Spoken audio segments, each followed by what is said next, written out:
Areas में हमने community halls का इंतजाम किया है।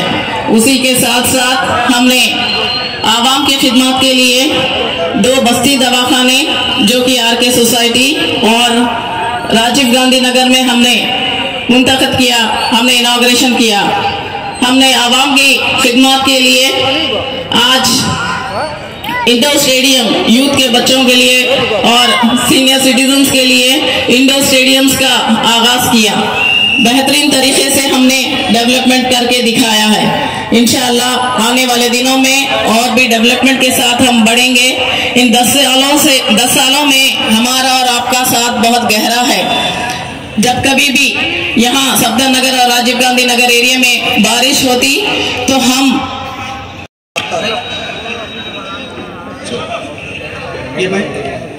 अब मैं निहायत अदब एहतराम सीने में कुरान लिए हाथ में संविधान लिए बात करने वाली शख्सियत नकीब मिल्लत बैरिस्टर असदुद्दीन अवैसी साहब को इस शेर के साथ दावत इख्तिताब देता हूँ।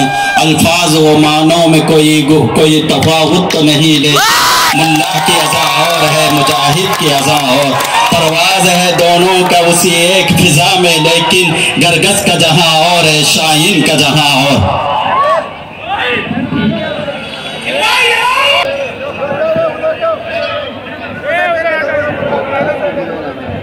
अस्सलाम वालेकुम व रहमतुल्लाहि व बरकातहू। मोअज़्ज़िज़ हाज़रीन किराम, बुज़ुर्गाने कौम और मिल्लत, मेरी इज़्ज़तदार माँ और बहनों, गयूर नौजवान साथियों, शहनशीन ब तशरीफ फरमा मुअज़्ज़िज़ अराकीन बल्दिया, सुदूर मोतमदीन मेरे मजलिस रुफ़ा, मैं आप तमाम का दिल की गहराइयों से शुक्रिया अदा करता हूं कि आपने अपना कीमती वक्त निकाल कर आज मजलिस इत्तेहादुल मुस्लिमीन के इस जलसे हालात हाज़रा में आपने शिरकत की।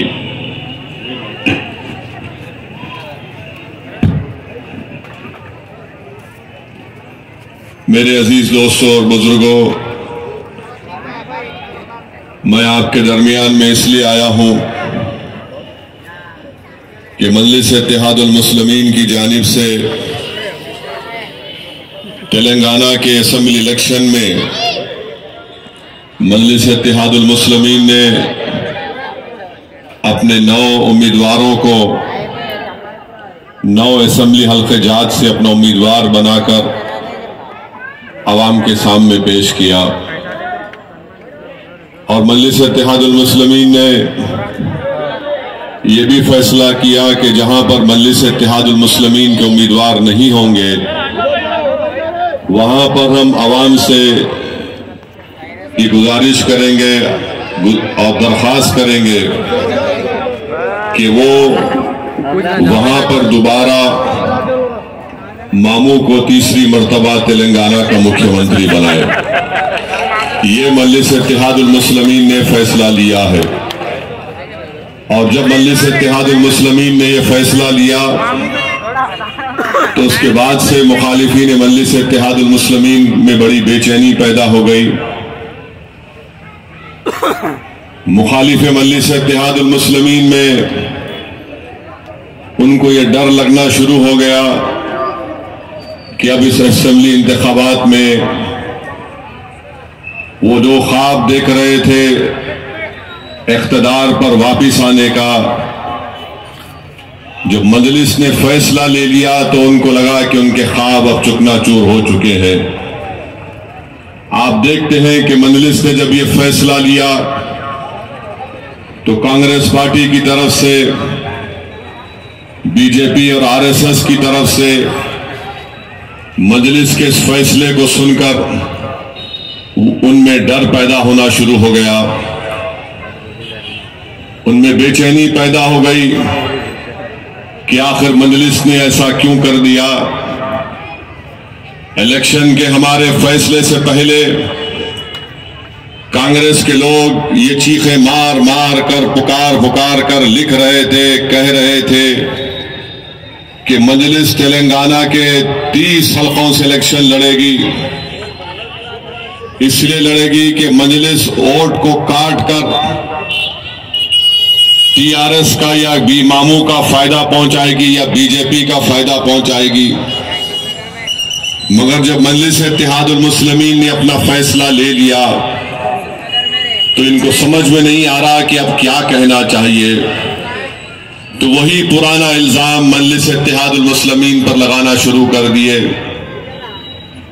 एक तरफ बीजेपी, नरेंद्र मोदी, अमित शाह ये कहते हैं कि मजलिस इत्तेहादुल मुस्लिमीन एक फिरका परस्त जमात है और मजलिस के हाथ में स्टीयरिंग है। दूसरी तरफ कांग्रेस के लोग ये कहते हैं कि मजलिस इत्तेहादुल मुस्लिमीन बी टीम है, सी टीम है, क्या क्या बातें करते हैं।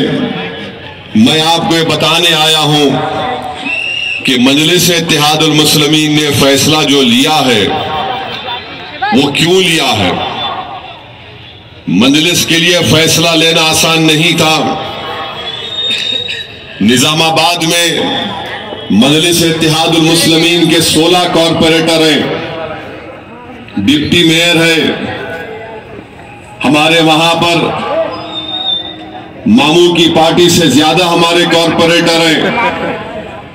निजामाबाद के हमारे जिम्मेदार इसरार कर रहे थे कि हम वहां से अपना उम्मीदवार उतारें। महबूब नगर से हमारे पार्टी के लोग ये इसरार कर रहे थे कि महबूब नगर से हम अपना उम्मीदवार को उतारें। करीमनगर से हमारा सदर अहमद, बड़ा जिद्दी किस्म का अहमद है वो ये कह रहा था कि सदर साहब मुझे मौका दो, मैं लड़ने को तैयार हूं। ऐसे मुख्तलिफ असेंबली हल्के से लोग तैयार थे। मगर हमने यह फैसला क्यों लिया। मजलिस गोशा महल नहीं लड़ती तो कांग्रेस हमसे पूछती है कि आप गोशा महल क्यों नहीं लड़ रहे हैं। मेरे अजीज दोस्तों और बुजुर्गों, इज्जतदार माँ और बहनों, निजामाबाद की असेंबली हल्के में मुस्लिम अक़लियत 44% है। गोशा महल में 27% है। जब मैं 44% पे इलेक्शन नहीं लड़ रहा हूं क्योंकि मैं आरएसएस को कामयाब होने नहीं देना चाहता हूं, तो 27% पर मैं कैसे आरएसएस को कामयाब होने दूंगा। 2009 में गोशा महल की असेंबली कॉन्स्टिट्यूंसी बनी और 2009 में मजलिस ने मुकेश गौड़ साहब को तायद किया, वो एमएलए बने। 2014 में उनकी सपोर्ट की, वो हार गए। 2018 के इलेक्शन में मैंने अपने जानने वालों से, कांग्रेस के लोगों को कहा कि आप उम्मीदवार मत खड़ा करिए, हम गोशा महल से बीजेपी को हरा देंगे। तो कांग्रेस ने अपना उम्मीदवार खड़ा किया और 27,000 वोट लिए और बीजेपी का उम्मीदवार 17,000 वोट से जीत गया। अब ये कांग्रेस वाले मेरे को बोलते आप नहीं खड़ा करते। आप खुद सोचिए, आज इनका कैंडिडेट गोशा महल में है, कहीं जाते ना फिरते वो मोहतरमा, कुछ नहीं मालूम उनको। और गोशा महल में मैं कह रहा हूं 2018 में ये जो तेलंगाना का कांग्रेस का सदर है, जिसको मैं एक खूबसूरत नाम दिया हूं, उसका नाम है आरएसएस अन्ना। ये आरएसएस अन्ना है। कांग्रेस का जो सदर है तेलंगाना का, उसकी जिंदगी की शुरुआत आरएसएस से हुई। 20-22 साल तक उम्र तक आरएसएस में रहे, फिर एबीवीपी में गए, उसके बाद बीजेपी में गए। 1999 का जो असेंबली इलेक्शन था, उसमें मैंने देखा इस आरएसएस अन्ना को किशन रेड्डी के साथ इलेक्शन में काम करते हुए। फिर ये तेलुगु देशम में गए, तेलुगु देशम को बर्बाद कर दिए। तो आरएसएस ने कहा कि बेटा अब तू कांग्रेस में चला जा। तो अब कांग्रेस का जो गांधी भवन है वो मोहन भगवत के रिमोट कंट्रोल में आ गया, और ये कांग्रेस का सदर तेलंगाना का अब आरएसएस की अपनी ज़हनियत का इजहार इस तरीके से करता है कि असदुद्दीन ओवैसी की शेरवानी पर आ गया। आप बताइए, क्या आरएसएस बीजेपी, बल्कि आपको याद दिला रहा हूं, आज से 3 साल पहले हमारे मुल्क के वजीर आजम नरेंद्र मोदी ने अपनी एक तकरीर में कहा था कि भाइयों बहनों, कपड़े देखकर पहचानो इन लोगों को जो दंगा करते हैं। उनका इशारा था कुर्ते पैजामे के ऊपर। ये आरएसएस अन्ना का भी इशारा हमारे कुर्ते पैजामे पर, टोपी पर, चेहरे पर, दाढ़ी पर और शेरवानी पर है। तो मालूम हुआ मोदी की जबान में और ये आरएसएस अन्ना की जबान से निकले अल्फाज में कोई फर्क नहीं है। दोनों नफरत की बात करते हैं। और आपको मैं बता रहा हूं, आरएसएस की किताबें आप उठाकर पढ़ लो, चाहे गोलवालकर की किताब हो, पंडित दीनदयाल उपाध्याय की लिखी हुई किताब हो, इसमें सबसे ज्यादा इनको नफरत है हमारे कपड़ों से, हमारी तहजीब से, खाने से। यही चीज आज कांग्रेस का अध्यक्ष कह रहा है। मेरी शेरवानी पर निशाना मारा, कोई परवाह नहीं, मगर वो निशाना आप तमाम पर मार रहा है। आज कुर्ता पैजामे पे आ गए, कल हमारे बुर्खे को निशाना बनाएंगे, कल हमारे हिजाब को निशाना बनाएंगे, कल हमारे घरों को निशाना बनाएंगे। क्योंकि नफरत इसी से शुरू होती है और खत्म नहीं होती है। तो मैं आपको बताना ये चाह रहा हूं कि कांग्रेस और बीजेपी में कोई फर्क नहीं है। इनके कई लीडर्स बीजेपी से कांग्रेस में आके इलेक्शन लड़ रहे हैं। ये कांग्रेस का सदर आरएसएस की चड्डी पहनकर कई साल लट फिराया, आरएसएस की शाखा में रहा, और आज गांधी भवन पर मोहन भगवत का कब्जा हो चुका है। आप अंदाजा लगाइए, वो कांग्रेस का सदर आकर असदुद्दीन ओवैसी को ये कह रहा है, अरे बताओ, अगर मेरी शेरवानी से तुझको इतनी तकलीफ है तो तुम्हारी सदर उस वक्त की साबिका वजीर आजम इंदिरा गांधी को दारुस्सलाम आना पड़ा।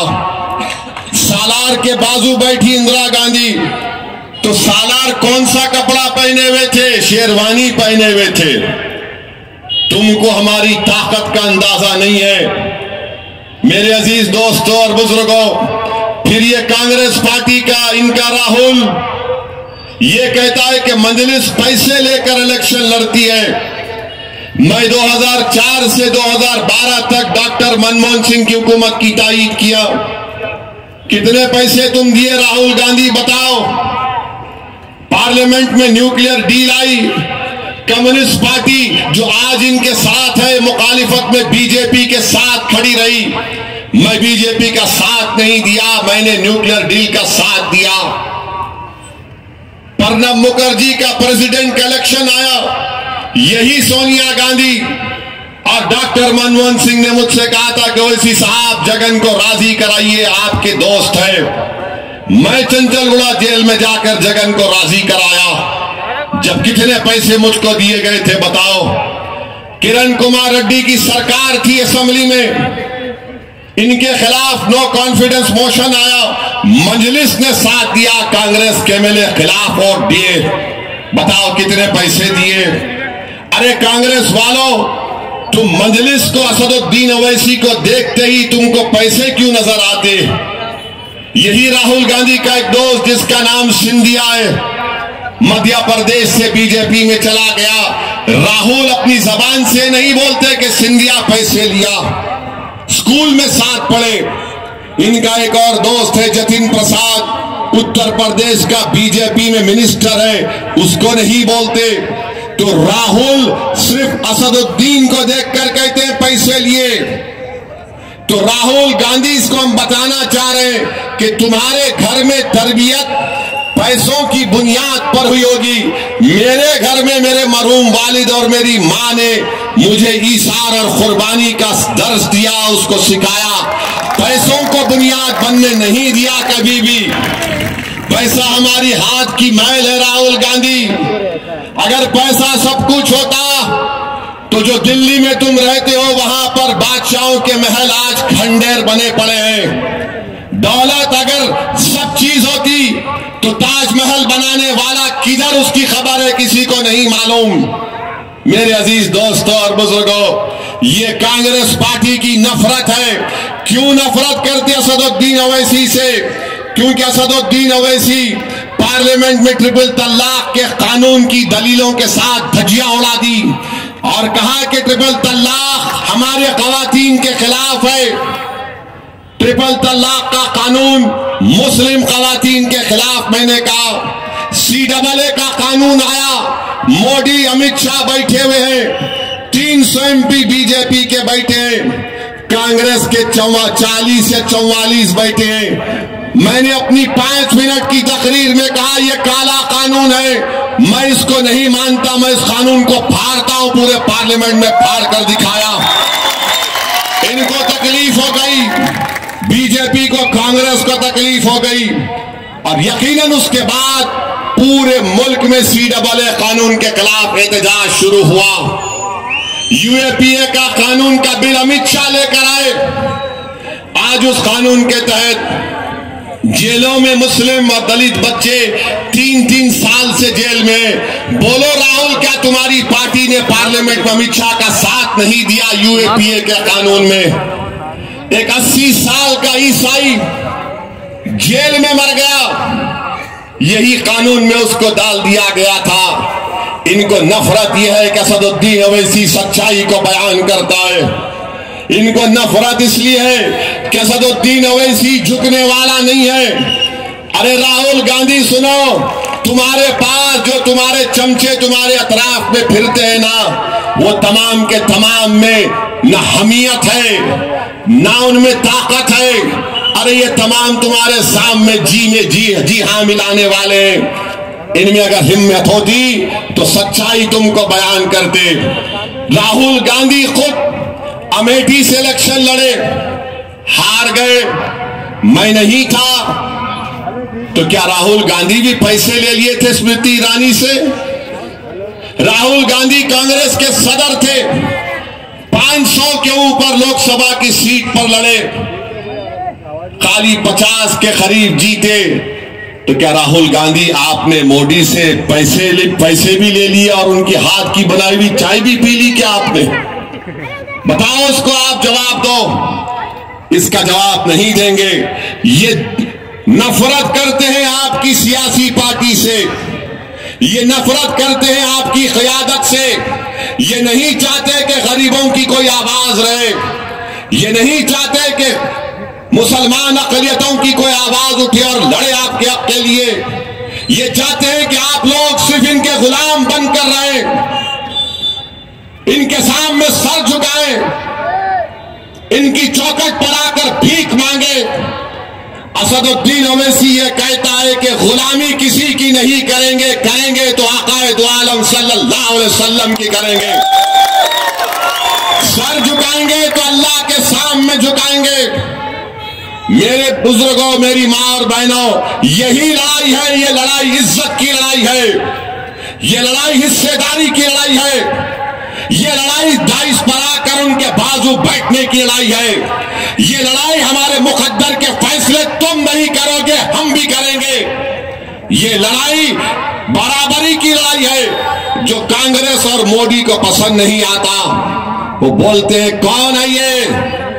2 MPs के बीजेपी के पास 300, कांग्रेस 100 साल पुरानी पार्टी। ये कौन है जो हैदराबाद की जमीन से उठकर हमारी आंखों में आंखें डालकर इन तमाम बातों को करता है।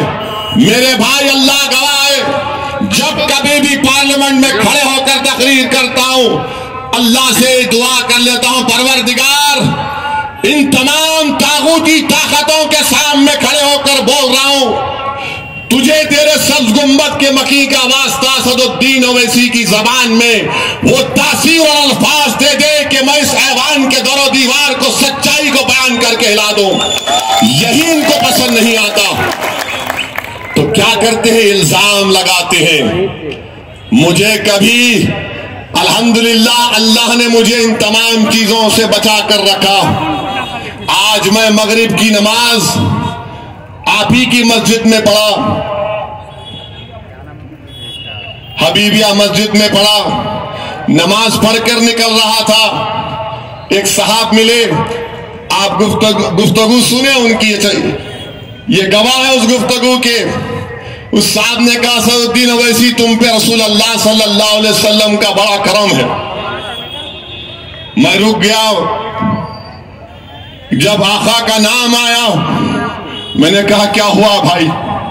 तूने कहा कि मैं मदीने शरीफ को गया था, मैं मदीने शरीफ में ख्वाब में देखा कि असदुद्दीन तुम खड़े हो और आका के दो आलम सल्लल्लाहु अलैहि वसल्लम के रोजे के पास मैंने तुम्हारे हाथ में पतंग को देखा। तो मेरे अजीज दोस्तों, यूं गवाह है, मैं नहीं कह रहा, यूं गवाह है। मस्जिद में गुफ्तगू हुई, अल्लाह करे वो ख्वाब पूरा हो जाए, वो ख्वाब पूरे हिंदुस्तान में पूरा हो जाए, ना सिर्फ तेलंगाना में इंशाअल्लाह ताला। यही चीज इनको समझ में नहीं आती। अरे दौलत, अगर कोई ताकत है तो वो दौलत नहीं है। राहुल गांधी के पास सब कुछ होगा, आरएसएस अन्ना के पास सब कुछ होगा, मगर आपके और मेरे पास जो दौलत है वो दुनिया के अमीर तरीन आदमी के पास भी नहीं हो सकती। वो दौलत ये है कि हम आका की उम्मती हैं, वो सबसे बड़ी दौलत है। याद रखो मेरी इस बात को। यही चीज है जो मुझे इन तमाम जालिमों से के सामने खड़े होकर लड़ाती है। और लोग मुझको बोलते, सद साहब आप क्यों जाते यूपी को, क्यों जाते फुला जगह पर, तुम्हारी गाड़ी पर गोलियां चली, 6 गोलियां तुम पर चली, आखिर क्यों जाते आप? तो मैंने कहा तुम दीवाने हो, तुम नहीं जानते मेरे जुनून को। बोले क्या बात है बताओ।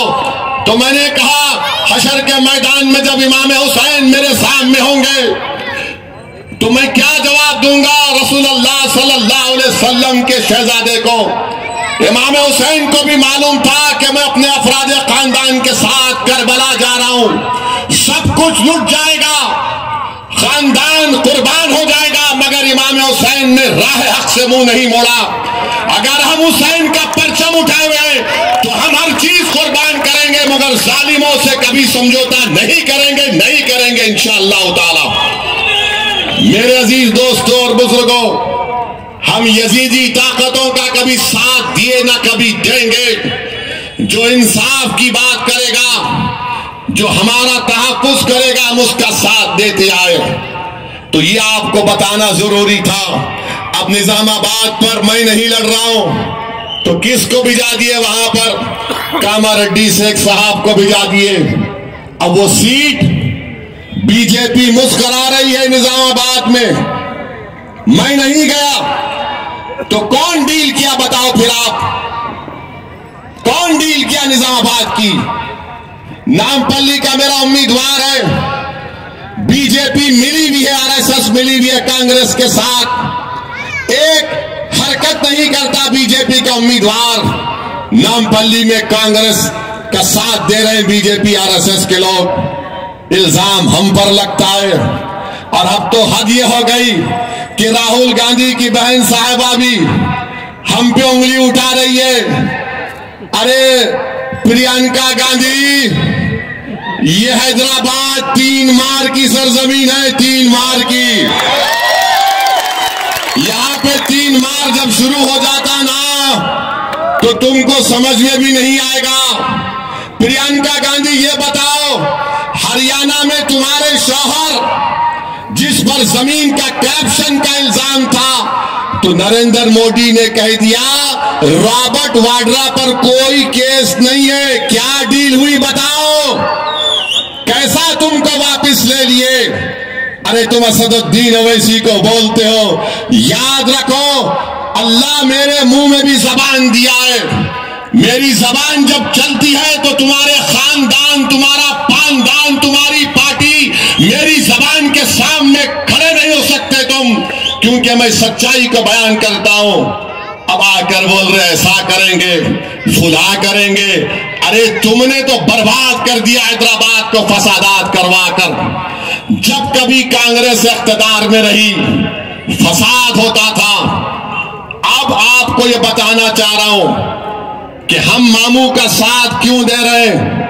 मामू का साथ इसलिए देना, अगर यहां पर लड़ाई हो रही है, आप कमजोर हैं, आप कमजोर हैं, आप पूरे कमजोर हैं समझो। दो लोग दो ताकतवर लड़ रहे, आपको मालूम दोनों में से जो भी लड़ रहा, हमेशा 3 लड़ना, 2 लड़ेंगे तो फिर हम पे तकलीफ देंगे। एक पॉइंट ये। दूसरा पॉइंट क्या है, मजलिस है यहां पर तो मामू भी देखते, अरे चौथा नंबर भी है, मामू को भी मालूम चौथा भी तैयार है। तो हम मजलिस की नुमाइंदगी की वजह से, बल्कि मैं आपको बता रहा हूं, आपका जो एमएलए अभी है उन्होंने कुकटपल्ली के असेंबली हल्के में मुस्लिम अकलियतों को 9-10 साल में एमटीएफ में 20,150 बच्चों को स्कॉलरशिप दिलाए। कितने पैसे लगे उसमें? 5 करोड़ 80 लाख। आरटीएफ मंजूर करवाए। 17,650 बच्चे बच्चियों को कितने पैसे उसमें दिए गए? 24 करोड़ 90 लाख रुपए। चीफ मिनिस्टर की ओर से स्कॉलरशिप है, अकबरुद्दीन ओवैसी की नुमाइंदगी पर मिली। तो 13 कुकटपल्ली के मुस्लिम अकलियत के बच्चे और बच्चियां अमेरिका, लंदन, ऑस्ट्रेलिया की यूनिवर्सिटी में पढ़ रहे हैं। उनको कितने फीस के पैसे दिए गए अब तक? 1 करोड़ 75 लाख। शादी मुबारक कुकटपल्ली में 5,890 लोगों को शादी मुबारक का चेक मिला। कितने पैसे उसमें दिए गए? 52 करोड़ 12 लाख। ये 9 साल में। इमाम मौजन कितने हैं जिनको तनख्वाह दी जा रही है? ऑनरियम 155 इमाम मौजन को तनख्वाह मिल रही है। कितने पैसे उनको महाना मिल रहे थे? 7,70,000। अब तक कितने मिले पूरे 155 इमाम मौजन को? 8 करोड़ 47 लाख रुपए।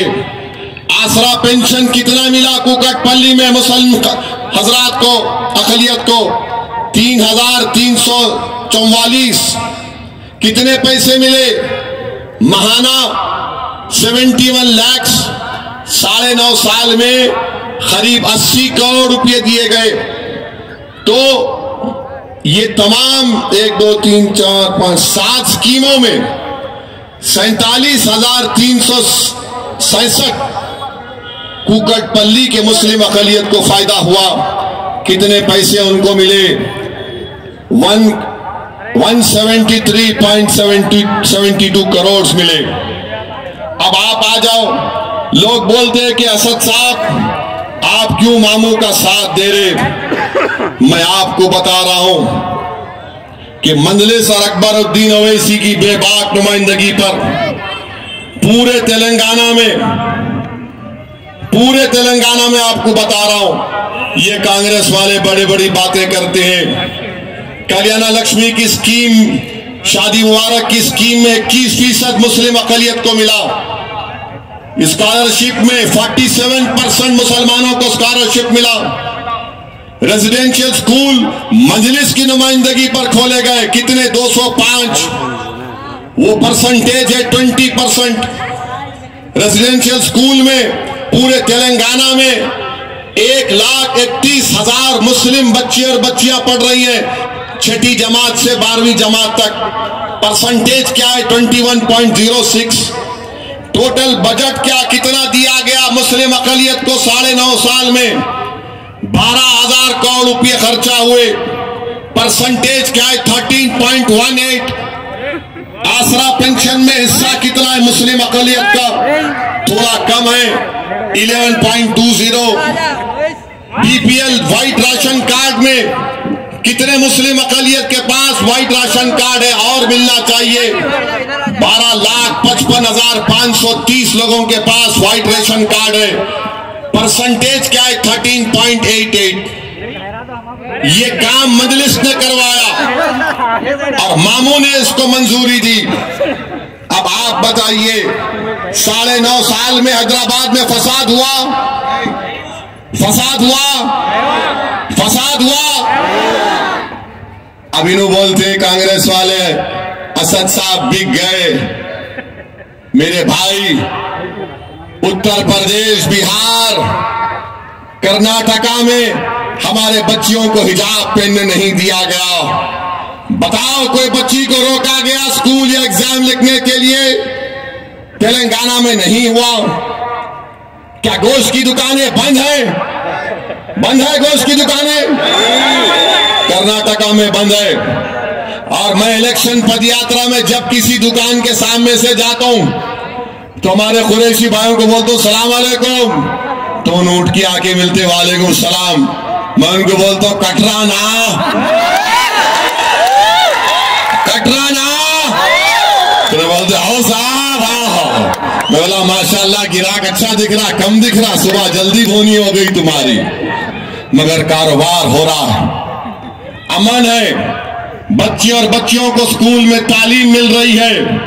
मैं ये नहीं कह रहा हूं कि सब हो गया, मामू में भी गलतियां हैं, मामू में भी कमजोरियां हैं, मगर आरएसएस अन्ना नहीं है। उन्होंने आरएसएस अन्ना नहीं है। और 2 प्लेयर की लड़ाई अपने लिए नुकसानदेह है। 3 प्लेयर लड़ना, हमेशा 3 प्लेयर लड़ना, और जब गोल मारने का टाइम आता, 4था प्लेयर आपकी तरफ से जाके सीधा गोल। ये काम आपको करना है, समझो मेरी बात को। 2 प्लेयर हो गए ना, तो मध्य प्रदेश में 2 प्लेयर, मध्य प्रदेश में 2 प्लेयर, राजस्थान में 2 प्लेयर, हर जगह 2 प्लेयर है। जहां पे 2 प्लेयर है वहां पर मित्रों हावी हो जाते, वहां पर मोदी हावी हो जाते। जहां पर 3 प्लेयर है वहां पर सब परेशान रहते कि ये क्या हो रहा है। ये बात आपको बताना चाह रहा था मैं। और हम यहां के एमएलए साहब से पूछेंगे और बताएंगे उनको कि सर्वे नंबर 18 में जमीन है, उसमें उर्दू स्कूल बनाना जरूरी है। वहां पर कम्युनिटी हॉल भी बनाना है। और हमारे सदर साहब क्या बोले, आप दवाखाना कहां नहीं है? बोइंगपल्ली में दवाखाना होना है। हमारी बहन कॉर्पोरेटर ने बताया कि माशाल्लाह यहां पर बस्ती दवाखाना खोला गया। कब्रिस्तान की जमीन भी है।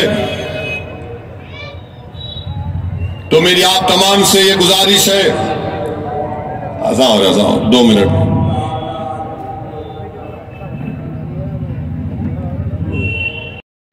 यहां का एमपी कौन है? यहां का एमपी कौन है? नहीं, नाम दिए नापन। हाँ, एमपी है आरएसएस अन्ना। आरएसएस अन्ना आए थे कोविड में आपको पूछने कैसे है। आए थे आए बोल ना, आए थे, पूछे आके ऑक्सीजन होना, दवा होना। कहाँ थे उन्होंने? रूम पे। कहाँ थे उन्होंने? रूम में। हाँ, रूम के अंदर। किधर थे? घर में। घर में नहीं थे, मोहन भगवत के साथ बैठे थे। समझे आप? इंसान की कदर होती बुरे वक्त में कोई आया तो, अच्छे वक्त में कोई भी आता। इन्हों एमपी रह के गायब हो गए। कोई काम का इनाग्रेशन करे को कटपल्ली में कोई करे? अरे कृष्णा राव कैसा भी है बेचारा, शरीफ आदमी है। इन्हों आरएसएस अन्ना है। अच्छा नहीं दिखे। जब हैदराबाद में कोविड था तो मंजलिस की तरफ से मैं बता रहा हूं, हम लोग 1300 सिलेंडर खरीदे थे ऑक्सीजन के। 70 ऑक्सीजन कॉन्सेंट्रेटर को लंदन से लाए थे, मैं खरीदा चेक देकर, और हम गरीबों में उसको फ्री पहुंचा रहे थे। जब लोगों का इंतकाल हो रहा था तो मैं सीएम से बात किया, मामू बोलेंगे उनको, मामू से बात किया तो मामू बोले क्या करना। मैं 3 हैदराबाद के मशहूर मुफ्तियों से मशवरा किया तो सब ये बोले कि जिसका इंतकाल होता गवर्नमेंट के अस्पताल में उनकी बॉडी को वॉशिंग कर दो, एक कॉटन के कपड़े में लपेट के आप मरहूम के अफराद खानदान को दे दो। खबरस्तान को गवर्नमेंट लेकर जा रही थी डायरेक्ट लाश को, वहां पे नमाज जनाजा होगी और तदफीन हो जाएगी। यही लाइन पे जियो इशू कराया हमें और वो बहुत फायदेमंद हुआ। आप बताइए, कोविड में नजर नहीं आए, अब इलेक्शन आ गया तो बोल रहे मैं दूल्हे भाई की तलवारों लेके नाचूंगा। ऐसा नहीं होता ना। आप गरीबों में रहना था, आप कुछ करना था उन लोगों को। आप कुछ बोले कि बोल रहे हम ये कर देंगे, हम वो कर देंगे, हम ये गारंटी दे रहे, हम फुला गारंटी दे रहे। इनके गारंटियां हम 50-55 साल से सुन रहे। फसाद नहीं होगा, फसाद होता था। घर नहीं जलेगा, घर जलता था। मस्जिद को बचाएंगे, मस्जिद चले गई। तो मेरे अजीज दोस्तों और बुजुर्गों, 30 नवंबर के दिन आप तमाम से मेरी अपील है कि जहां पर मंजलिस का उम्मीदवार है वहां पर पतंग को पिलाइए, जहां पर मंजलिस का उम्मीदवार नहीं है वहां पर मामू का साथ दीजिए। इसलिए मामू का साथ देना कि ये दोनों एक है। कांग्रेस आरएसएस की मां है और आरएसएस बीजेपी को चलाती है। तो इनकी तारीख रही, ये शेरवानी पे हमला किए, मगर ये असदुद्दीन ओवैसी पर हमला नहीं था, ये आप तमाम पर हमला था। इसकी जबान से निकला मेरा नाम, मगर ये मेरे नाम को लेकर आपको कह रहा था, पैगाम दे रहा था कि अगर इख्तिदार हमारे पास आएगा तो तुम लोग तैयार हो जाओ, मैं क्या करूंगा। और वहीं पर दूसरी जानिब तेलंगाना का बीजेपी का सदर बोलता, किशन रेड्डी उनका नाम है, किशन रेड्डी का ये राइट हैंड था। ये 1999 के इलेक्शन में मैं दोनों को देखा, सज्जाद साहब के खिलाफ लड़े थे मरूम। किशन रेड्डी बोलते मैं ओल्ड सिटी में बुलडोजर चला दूंगा। किशन रेड्डी साहब, हम लोग क्या हारमोनियम लेके कव्वाल पार्टी नजर आ रहे तुम्हारे को? है बुलडोजर लेकर आएंगे, लाओ बुलडोजर लाके तो देखो बुलडोजर क्या होता है। डरा रहे, बुलडोजर लाएंगे। कोर्ट बंद हो गया क्या? कानून खत्म हो गया? अंबेडकर का बनाया हुआ संविधान।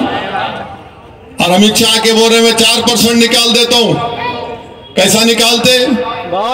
सुप्रीम कोर्ट के स्टे पे है वो सिर्फ मजहब के नाम पे नहीं मिल रहा। PS कृष्णन की रिपोर्ट है, उसमें जो मुसलमानों की बिरादरियां कास्ट है उनको रिजर्वेशन है। जलती बीजेपी, हसद करती हमारे बच्चे गवर्नमेंट के मुलाजिम बन रहे, डॉक्टर बन रहे, पुलिस में जा रहे, MRO बन रहे, गरीब तरक्की कर रहा है, इनको पसंद नहीं आता और वो यूनिफॉर्म सिविल कोड लेके आएंगे। मैं चाहूंगा अमित शाह आदिलाबाद में जाकर आदिलाबाद के आदिवासी गोंड के सामने कहे कि हम यहां पर UCC लाएंगे। एक भी आदिवासी का वोट नहीं मिलेगा अमित शाह तुमको, बोलो जाके वहां पे। तो ये इनका मकसद एक ही है कि किसी ना किसी तरह तेलंगाना में बीजेपी क्या चाहती, कोalition गवर्नमेंट बन जाए। यहां पर अगर कोalition गवर्नमेंट बनेगी तो बीजेपी क्या करेंगी? जिस तरह उन्होंने कर्नाटका, महाराष्ट्र सब जगह ऑपरेशन कमल किए, खरीदो फरोख्त किए, गवर्नमेंट को गिराए, उन्होंने आके बैठ गए। ये हरगिज होने मत दो। आप बीजेपी के अज़ाइम में उनको नाकामी दिलाओ। खेल हमेशा 3 का रहना, 2 का नहीं रहना। खेल हमेशा 3 का रहना, 2 का नहीं रहना। राहुल भी लड़ना, मोदी भी लड़ना, मामू भी लड़ना, और जहां कहीं जरूरत पड़ी शेरवानी हाजिर है उन दोनों को हराने के लिए। क्योंकि हमारा फायदा 3 में है। हमको ये स्कूल 200 कैसे मिले? तीसरा आदमी था बोल के मिले ना। ये 2 रहे तो खाली मौत का डर दिखाते और नू बोलते तेरे को खत्म कर देता हूं, और हमारे पास कुछ नहीं रहता। तो कुव्वत तवाजुन आज आपके पास है। मुत्तहिदा अपने वोट का इस्तेमाल करो। तुमको अपनी ताकत का अंदाजा नहीं है। तुम जिस तरफ बैठ जाओगे, तुम जिसका साथ दोगे, मुत्तहिदा तौर पर हमारी ताकत, जैसा ने किसी ने कहा कि बंद मुट्ठी लाखों की, खुली तो खाक की, तो अपनी बंद मुट्ठी लाखों की है। एक एक वोट का सही इस्तेमाल करो। मुस्तकबिल को सामने रखो। मेरी इनफरादियत को मत देखो, आने वाली नस्ल को देखो कि तेलंगाना में फसाद नहीं होना चाहिए, तेलंगाना में हिंदू मुसलमान का झगड़ा नहीं होना चाहिए, तेलंगाना में कर्फ्यू नहीं लगना चाहिए, तेलंगाना में हर मजहबी जुलूस पुरअमन तरीके से निकले, तेलंगाना तरक्की करे, तेलंगाना सबसे भारत की सबसे बेहतरीन रियासत बने। इसलिए आपको सही तौर पर मेरी आपसे अपील है कि जहां पर मजलिस है, मजलिस का साथ दीजिए। जहां मजलिस नहीं है वहां पर मामू का साथ देकर तेलंगाना को बचा लो। याद रखो आप, अल्लाह ने मुझे मुल्क के कोने कोने में जाकर वहां पर अपनी जमात का काम करते मैंने इन सबको देख लिया। इनके पास इनका दिल साफ नहीं है, इनके इरादे नेक नहीं है। मैं आपको बाखबर कर रहा हूं, खुदा के लिए तेलंगाना को बचा लो, तेलंगाना को बचा लो, आने वाली नस्लों के मुस्तकबिल को बचा लो आप। और उसी वक्त होगा जब आप तमाम लोग एक होकर मुत्तहिदा तौर पर मजलिस इत्तेहादुल मुस्लिमीन और तमाम जिम्मेदारों ने जो फैसला लिया उसकी आप तायीद करेंगे। तो हाथ उठाकर आप बता दीजिए कि 30 तारीख को मामू का साथ देंगे? कितने देंगे? आप भी उठाओ, शर्मा रहे क्या? तुम भी उठाओ। 30 तारीख के दिन पूरा साथ। तो नारा लगाओ मेरे साथ, तेलंगाना जिंदाबाद, तेलंगाना जिंदाबाद, भारत जिंदाबाद। अब जहां पे पतंग रही क्या करेंगे? जहां पे पतंग रही क्या करेंगे? डाल के तीनों को साफ। तो ये जहां पतंग है ये तो उनके भी हाथ में से खींच देंगे तुम कहीं। तो आप तमाम का बेहद शुक्रिया, आप आए। अल्लाह आपको सलामत रखे। मेरी इन बातों को आप जरूर गौर करिए और तेलंगाना के हक में अच्छा फैसला लीजिए। बहुत बहुत शुक्रिया। अस्सलाम वालेकुम व रहमतुल्लाहि व बरकातुहू।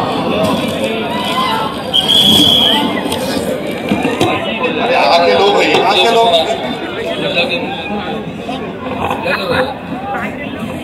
बस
वाले अभी फिलहाल सिर्फ मनोरंजन पर ध्यान दें, हकीकत में ऐसा कम ही होता है।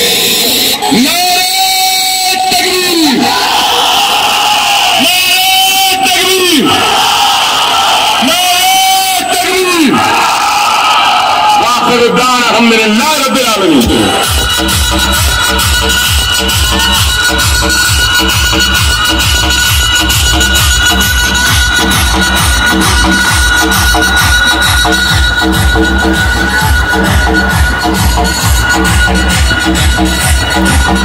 कितना बरस हो, बरस के बरस मैं नहीं जानता, मैं सिर्फ मुस्लिम बरस हूँ।